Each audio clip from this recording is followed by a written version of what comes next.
Nous ajoutons du sel dans un premier tube à essai.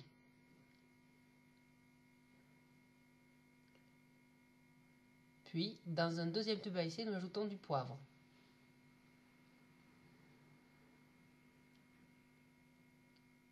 À ces deux solides, nous allons ajouter de l'eau, puis agiter les mélanges pour observer le résultat.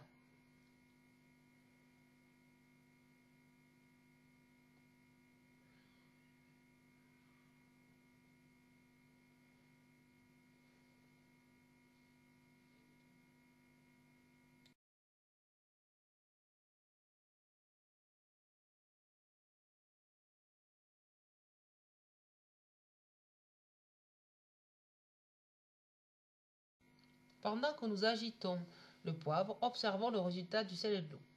Le sel n'est plus visible à l'œil nu.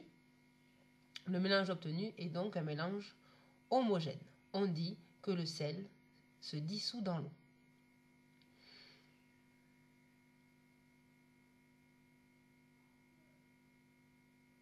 Contrairement au poivre, qui lui tombe au fond du récipient, il ne se dissout pas dans l'eau. On dit que le sel est soluble dans l'eau, alors que le poivre est insoluble dans l'eau. Le corps qui se dissout dans l'eau est appelé le soluté. Dans cette expérience, le soluté est le sel. L'eau qui permet de dissoudre le sel est appelée le solvant.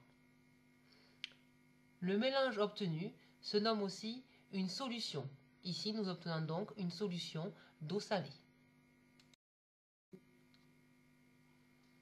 Reprenons le mélange eau plus sel et rajoutons encore du sel, puis agitons.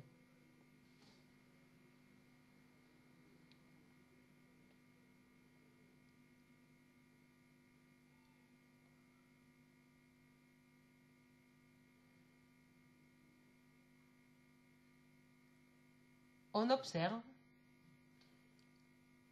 que même après agitation, il reste une petite quantité de sel au fond du tube à essai qui ne s'est pas dissous. L'eau ne peut dissoudre qu'une certaine quantité de sel.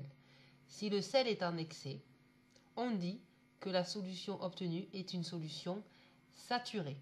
Le sel qui sera rajouté ne se dissout plus et vient se déposer au fond du tube.